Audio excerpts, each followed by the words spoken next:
Masti ಹೋಬಳಿಯಲ್ಲಿ SPG layout ಆಸ್ಪತ್ರೆ ಹಾಗೂ ಶಾಲೆಗೆ ಗುದ್ದಲಿ ಪೂಜೆ. ಶಾಸಕ ಕೆ.ವೈ. ನಂಜೇಗೌಡ ಭಾಗಿ. ನಮಸ್ಕಾರ. E5 ನ್ಯೂಸ್ಗೆ ಸ್ವಾಗತ. ಮಾಲೂರು ತಾಲೂಕು ಮಾಸ್ತಿ ಹೋಬಳಿಯ ಹಸಾಂಡಹಳ್ಳಿ ಮುಖ್ಯ ರಸ್ತೆಯಲ್ಲಿ ಅಭಿವೃದ್ಧಿಯ ಹೊಸ ಹೆಜ್ಜೆಗೆ ಚಾಲನೆ ದೊರೆಯಿತು. ಈ ಮಹತ್ವದ ಗುದ್ದಲಿ ಪೂಜಾ ಕಾರ್ಯಕ್ರಮಕ್ಕೆ ಮಾಲೂರು ಶಾಸಕ ಕೆ.ವೈ. ನಂಜೇಗೌಡ ಅವರು ಆಗಮಿಸಿ ಕಾರ್ಯಕ್ರಮಕ್ಕೆ ಶುಭ ಹಾರೈಸಿ ಮಾತನಾಡಿ, ಗ್ರಾಮದ ಅಭಿವೃದ್ಧಿಯಲ್ಲಿ ಸ್ಥಳೀಯರ ಪಾತ್ರ ಅತ್ಯಂತ ಮಹತ್ವದ್ದಾಗಿದೆ ಅಂತ ಹೇಳಿದರು. ಇದೇ ಗ್ರಾಮದ ಮಣ್ಣಿನಲ್ಲಿ ಹುಟ್ಟಿ ಅಲ್ಲಿಯೂ ಜನಸೇವೆ ಮಾಡ್ತಿರುವ ಚಲಪತಿಯವರ ಸೇವಾ ಮನೋಭಾವವನ್ನ ಶಾಸಕ ನಂಜೇಗೌಡ ಅವರು ಶ್ಲಾಘಿಸಿದರು. ಹಳ್ಳಿಯಲ್ಲಿ ಹುಟ್ಟಿ ಬೆಳೆದವರು ತಮ್ಮ ಊರಿನೊಂದಿಗೆ ನಂಟು ಉಳಿಸಿಕೊಂಡು ತಮ್ಮ ಸಾಮರ್ಥ್ಯಕ್ಕೆ ತಕ್ಕಂತೆ ಸಮಾಜಕ್ಕೆ ಸೇವೆ ಸಲ್ಲಿಸಿರೋದು ಹೆಮ್ಮೆಯ ಸಂಗತಿ. ಅದೇ ನಿಜವಾದ ಮಾನವೀಯತೆ, ಅದೇ ನಿಜವಾದ ಸಮಾಜ ಸೇವೆ. ಇದೇ ಸಂದರ್ಭದಲ್ಲಿ ಮಾತನಾಡಿದ ಚಲಪತಿ, ಟೈಲರ್ ಪಾಪಯ್ಯ ಅವರ ಕುಟುಂಬದ ಒಬ್ಬ ಸಾಮಾನ್ಯ ಪ್ರಜೆಯಾಗಿ ನಮ್ಮ ಮಾಸ್ತಿ ಗ್ರಾಮದವನಾಗಿ ಇಲ್ಲೇ ಹುಟ್ಟಿ ಬೆಳೆದು ಬಂದವನು. ಜೀವನದಲ್ಲಿ ಪ್ರತಿಯೊಬ್ಬರಿಗೂ ತಮ್ಮದೇ ಆದ ಕನಸುಗಳಿರುತ್ತೆ. ಕುಟುಂಬ ಕಟ್ಕೊಂಡು ಮುಂದೆ ಸಾಗೋದ್ರ ಜೊತೆಗೆ ನಮ್ಮೂರಿಗೆ ಏನಾದರೂ ಒಳ್ಳೆಯದನ್ನ ಮಾಡಬೇಕು ಅನ್ನೋ ಆಸೆ ನನಗೆ ಹಲವು ವರ್ಷಗಳಿಂದಿತ್ತು. ಆ ಉದ್ದೇಶದಿಂದ ಮೊದಲನೆಯದಾಗಿ ನಮ್ಮೂರಿನ ಜನರು ನೆಮ್ಮದಿಯಿಂದ ಮನೆ ಕಟ್ಕೊಂಡು ಜೀವನ ನಡೆಸಬೇಕು ಎಂಬ ಆಶಯದಿಂದ ಎಸ್ಪಿಜಿ ಲೇಔಟ್ ಮಾಡುವ ಯೋಜನೆ ಕೈಗೆತ್ತಿಕೊಂಡಿದ್ದೇನೆ. ಅದಕ್ಕೆ ಬೇಕಾದ ಕನ್ವರ್ಷನ್ ಹಾಗೂ ಅಪ್ರೂವಲ್ಗಳನ್ನು ಪಡೆದುಕೊಂಡಿದ್ದೇನೆ. ಗುಣಮಟ್ಟದಲ್ಲಿ ಯಾವುದೇ ರಾಜಿ ಮಾಡಿಕೊಳ್ಳದೆ ಜನರಿಗೆ ಅನುಕೂಲವಾಗುವ ರೀತಿಯಲ್ಲಿ ಲೇಔಟ್ ನಿರ್ಮಿಸೋದು ನಮ್ಮ ಉದ್ದೇಶ. ಯಾರೇ ಇಲ್ಲಿ ಮನೆ ಕಟ್ಕೊಂಡ್ರೂ ನಮ್ಮ ಮನೆ ಚೆನ್ನಾಗಿದೆ, ನಮ್ಮ ಕುಟುಂಬ ಇಲ್ಲಿ ನೆಮ್ಮದಿಯಾಗಿ ಬದುಕಬಹುದು ಎಂಬ ಭಾವನೆ ಬರಬೇಕು ಅನ್ನೋದೇ ನಮ್ಮ ಆಶಯ. ಇದರ ಜೊತೆಗೆ ಮಾಸ್ತಿ ಭಾಗದ ಜನರಿಗೆ ಬಹಳ ವರ್ಷಗಳಿಂದ ಕಾಡ್ತಿರುವ ಮತ್ತೊಂದು ಪ್ರಮುಖ ಸಮಸ್ಯೆ ಅಂದರೆ ಉತ್ತಮ ವೈದ್ಯಕೀಯ ಸೌಲಭ್ಯಗಳ ಕೊರತೆ.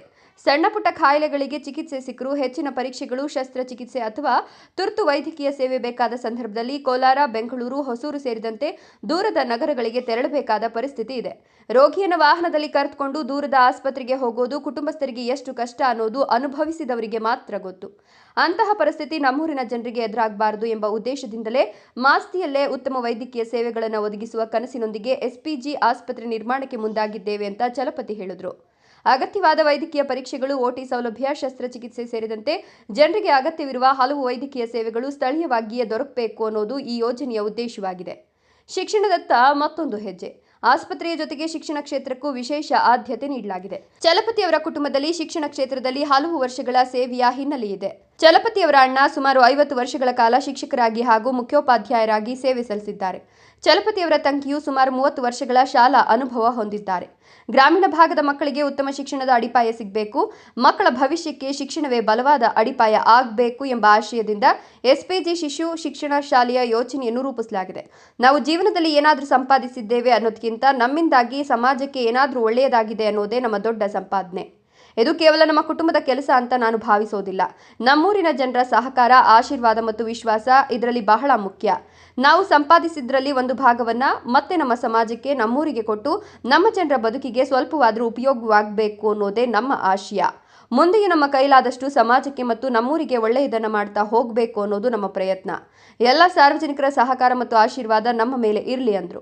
ಒಂದು ಕಡೆ ಜನರಿಗೆ ನೆಮ್ಮದಿಯ ಬದುಕಿಗಾಗಿ ಲೇಔಟ್, ಮತ್ತೊಂದು ಕಡೆ ಆರೋಗ್ಯ ಸೇವೆಗಾಗಿ ಆಸ್ಪತ್ರೆ, ಇನ್ನೊಂದು ಕಡೆ ಮಕ್ಕಳ ಭವಿಷ್ಯಕ್ಕಾಗಿ ಶಿಕ್ಷಣ ಸಂಸ್ಥೆ. ಈ 3 ಸೇವೆಗಳ ಮೂಲಕ ಮಾಸ್ತಿ ಭಾಗದ ಜನರಿಗೆ ಅನುಕೂಲ ಕಲ್ಪಿಸುವ ಚಲಪತಿ ಕುಟುಂಬದ ಪ್ರಯತ್ನಕ್ಕೆ E5 ನ್ಯೂಸ್ ತಂಡದವರು ಶುಭ ಹಾರೈಸಿದರು. ಚಲಪತಿ ಕುಟುಂಬದ ಈ ಸಮಾಜಮುಖಿ ಚಿಂತನೆ, ಆಸ್ಪತ್ರೆ ಮತ್ತು ಶಿಕ್ಷಣದಂತಹ ಯೋಜನೆಗಳ ಮೂಲಕ ಜನರ ಬದುಕಿಗೆ ಬೆಳಕಾಗಲಿ. ಕುಟುಂಬದ ಹೆಸರನ್ನ ಕೇವಲ ಆಸ್ತಿಯಿಂದಲ್ಲ, ಜನರ ಸೇವೆಯಿಂದ ನೆನಪಿನಲ್ಲಿ ಉಳಿಸುವ ಈ ಪ್ರಯತ್ನ ಯಶಸ್ವಿಯಾಗಲಿ.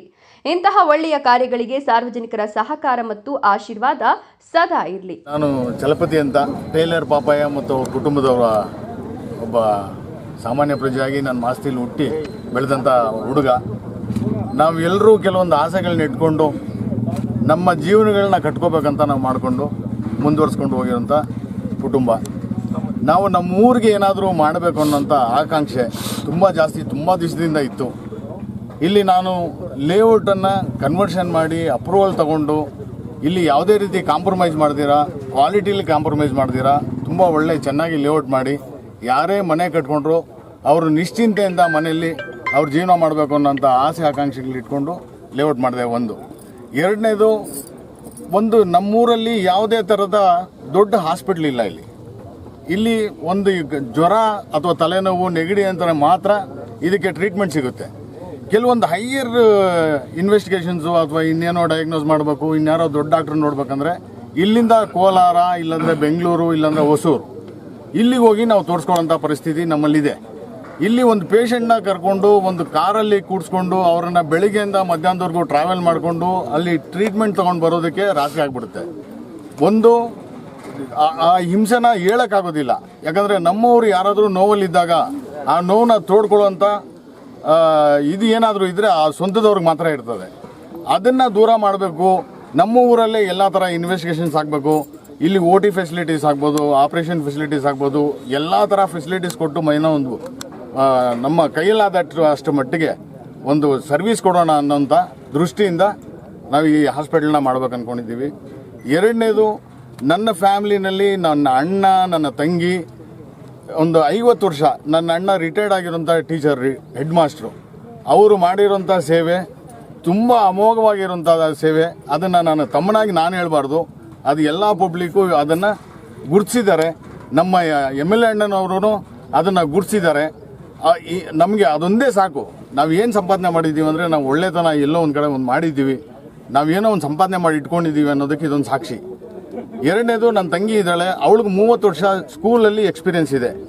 ಈ ಗ್ರಾಮದ ಭಾಗದಲ್ಲಿ ಈ ಮಕ್ಕಳಿಗೆ ಫೌಂಡೇಶನ್ ಅನ್ನೋದು ಏನಾದರೂ ಇದ್ದರೆ ಆ ಸ್ಕೂಲಿಂದ ಅಂತ ನನಗೆ ಅನಿಸ್ತಾ ಇದೆ. ಅದರಿಂದ ಒಂದು ಒಳ್ಳೆ ಎಜುಕೇಷನ್ ಕೊಟ್ಟು ಅವ್ರಿಗೆ ನಮ್ಮ ಕೈಯೆಲ್ಲ ಆಗಿದ್ದಷ್ಟು ಮಟ್ಟಿಗೆ ಸಹಾಯ ಮಾಡೋಣ ನಮ್ಮ ಇಲ್ಲಿನ ಸ್ಥಳೀಕರಿಗೆ, ಜನಗಳಿಗೆ ಅಂತ ನಾವು ಆಸೆ ಇಟ್ಕೊಂಡು ಮುಂದೆ ಬಂದಿದ್ದೀವಿ. ಇದೇ ರೀತಿ ನಮ್ಮ ಕೈಲಾದಷ್ಟು ಮಟ್ಟಿಗೆ ನಾವು ಮುಂದುವರ್ಸ್ಕೊಂಡು ಹೋಗೋದಕ್ಕೆ ಪ್ರಯತ್ನ ಪಡ್ತೀವಿ. ಎಲ್ಲರದ್ದು, ಸಾರ್ವಜನಿಕರದ್ದು ಇದರಲ್ಲಿ ನಮಗೆ ಅವ್ರ ಕೈಯೂ ನಮ್ಮ ಮೇಲೆ ಆಶೀರ್ವಾದವಾಗಿ ಕೈ ಇದ್ರೆ ನಮ್ಗೆ ಆಶೀರ್ವಾದ ಒಳ್ಳೆಯದು ಅಂತ. ಇವತ್ತು ನಮ್ಮ ಮಾಸ್ತಿನಲ್ಲಿ ನಮ್ಮ ಚಲಪತಿ ಕುಟುಂಬ, ಟೈಲರ್ ಪಾಪಯ್ಯ ಮತ್ತು ಕುಟುಂಬದವರು, ಟೈಲರು ಪಾಪಯ್ಯ ಅಂಡ್ ಕುಟುಂಬ ಅಲ್ಲ ಮೇಷ್ಟ್ರೆ,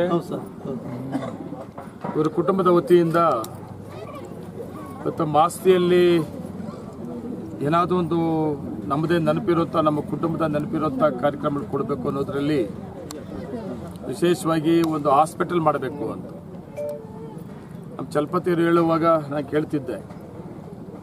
ಹಾಸ್ಪಿಟಲ್ ಮಾಡೋದು ಮತ್ತು ಲೇಔಟ್ ಮಾಡೋದು, ಸ್ಕೂಲ್ ಮಾಡೋದು, ಅದು ಕಮರ್ಷಿಯಲ್ ಕ್ಯಾಲ್ಕುಲೇಷನ್ ಇರ್ತದೆ ಎಲ್ಲರದು. ಅದು ಚಲಪತಿಯವರು ಹೇಳೋ ಇದರಲ್ಲಿ ನೋಡಿದಾಗ ನಮ್ಮ ಸರ್ವೀಸು ನಮ್ಮ ಜನಕ್ಕೆ ತಲುಪಬೇಕು ಅನ್ನೋ ಉದ್ದೇಶದಿಂದ ಮಾತಾಡ್ತಾ ಇದ್ರು. ಒಳ್ಳೆಯ ಉದ್ದೇಶದಿಂದ ಒಬ್ಬ ಮಗಳು, ಅವಳು ಡಾಕ್ಟ್ರ್ ಕೂಡ ಮಾಡ್ತಾವಳೆ. ಒಬ್ಬ ಮಗಳು ಐಶ್ವರ್ಯ ಕೊಟ್ಟವನ ದೇವರು. ಅದ್ರ ಜೊತೆಗೆ ನಾವು ನಮ್ಮ ಜನಕ್ಕೆ ಏನಾದರೂ ಒಂದು ಸರ್ವಿಸ್ ಕೊಡಬೇಕು, ಒಂದು ಹಾಸ್ಪಿಟಲ್ ಮಾಡಿ, ನನ್ನ ಮಗಳೇ ಡಾಕ್ಟ್ರ್ ಇರ್ತಾಳೆ, ನಮ್ಮ ಜನತೆಗೆ ಒಂದು ಒಳ್ಳೆ ಟ್ರೀಟ್ಮೆಂಟ್ ಕೊಡಬೇಕು ಅನ್ನೋ ಉದ್ದೇಶದಿಂದ ಇಲ್ಲಿ ಒಂದು ಲೇಔಟ್ ಅವರೇ ಮಾಡಿ, ಅದರಲ್ಲಿ ಒಂದು ಹಾಸ್ಪಿಟಲ್ಗೆ ಮೇನ್ ರೋಡಿಗೆ ಒಂದು ಜಾಗವನ್ನು ಫಿಕ್ಸ್ ಮಾಡಿ ಹಾಸ್ಪಿಟಲ್ ಮಾಡೋಂಥದ್ದು. ಮತ್ತು ಇನ್ನೊಂದು, ಈ ಭಾಗದ ಸಾಮಾನ್ಯ ಜನ, ಬಡವರು ಒಳ್ಳೆ ಒಂದು ಎಜುಕೇಷನ್ ಇನ್ಸ್ಟಿಟ್ಯೂಟ್ ಕೂಡ ಮಾಡಬೇಕು. ಆ ಮಕ್ಕಳಿಗೆ, ಸಾಮಾನ್ಯ ಜನ ವರ್ಗದ ಮಕ್ಕಳಿಗೆ ಒಂದು ಶಾಲೆಯನ್ನು ಕೊಡಬೇಕು ಅನ್ನೋ ಒಂದು ಮನೋಭಾವನೆ. ಅದರ ವಿಶೇಷವಾಗಿ ನಮ್ಮ ಮಾಸ್ಟರ್ ಅವರಲ್ಲ, ರಾಜಣ್ಣ, ನಾವು ರಾಜಣ್ಣ ಆಮೇಲೆ ನನ್ನ ತಂಗಿ ಸುಲೋಚನಾ ಹೆಸರು ಮಾಡಿದಂಥವ್ರು. ಅವರು ಸರ್ವಿಸ್ ಮಾಲೂರು ತಾಲೂಕಲ್ಲಿ ಯಾವ ಸ್ಕೂಲಲ್ಲಿ ಕೆಲಸ ಮಾಡ್ತಾಯಿದ್ರು. ನಾನು ಕೂಡ MLA ಆಗಿ 8 ವರ್ಷ ಆಗ್ಬಿಡ್ತು. ರಿಟೈರ್ಡ್ ಆಗಿ ಎಷ್ಟು ವರ್ಷ ಆಯ್ತು? ನೀನು 4 ವರ್ಷ ಆಯಿತು. ನಾನು MLA ಆದಮೇಲೆ 4-5 ವರ್ಷ ನೋಡಿದ್ದೀನಿ. ಎಷ್ಟು ಸರ್ವಿಸ್ ಇತ್ತಂದರೆ, ಯಾವ ಸ್ಕೂಲಲ್ಲಿ ಕೆಲಸ ಮಾಡಿದ್ರು ಅಲ್ಲೊಂದು ಆ ಶಾಲೆನ ಏನೋ ಒಂದು ಬದಲಾವಣೆ ಮಾಡ್ತಾಯಿದ್ರು. ಅವರು ಕೂಡ ನಿಮ್ಮ ಈ ಶಾಲೆ ಮಾಡೋಕ್ಕೆ ಸಹಕಾರ ಕೊಡ್ತಾರೆ ಅಂತ ಅನ್ಕೋತೀನಿ. ಇವೆಲ್ಲ ಮನುಷ್ಯ ಹುಡ್ತಾನೆ, ಆಸೆ ಕೂಡ ಇರ್ತದೆ. ಆಸೆ ಜೊತೆಗೆ ಇಂಥವು ಕೂಡ ಮನಸ್ಸು ಮಾಡಬೇಕಾಗ್ತದೆ. ಆವಾಗಲೇ ಮನುಷ್ಯ ಅನ್ನೋದು. ಬರೀ ಆಸೆ, ನನಗೆ ಎಷ್ಟು ಆಸ್ತಿ ಬೇಕು, ದುಡ್ಡು ಬೇಕು, ನನ್ನ ಕುಟುಂಬಕ್ಕೆ ಎಷ್ಟು ಆಸ್ತಿ ಮಾಡಬೇಕು ಅನ್ನೋದಕ್ಕಿಂತ ನಾವೇನು ಸಂಪಾದನೆ ಮಾಡ್ತೀವಿ, ನಮ್ಮ ಜನಕ್ಕೆ ಕೂಡ ಅದು ತಲುಪಬೇಕು, ಒಂದಷ್ಟು ಸರ್ವಿಸ್ ಕೊಡಬೇಕು ಅನ್ನೋ ಮನೋಭಾವನೆ ಇವತ್ತು ನಮ್ಮ ಚಲಪತಿ ಮತ್ತು ಅವರ ಕುಟುಂಬ ಎಲ್ಲರಿಗಿದೆ. ಅವರು ಮುಂದಿನ ದಿನಗಳಲ್ಲಿ ದೇವರು ಒಳ್ಳೇದು ಮಾಡಲಿ ಅಂತ ಹಾರೈಸ್ತಾ ಇದ್ದೀನಿ.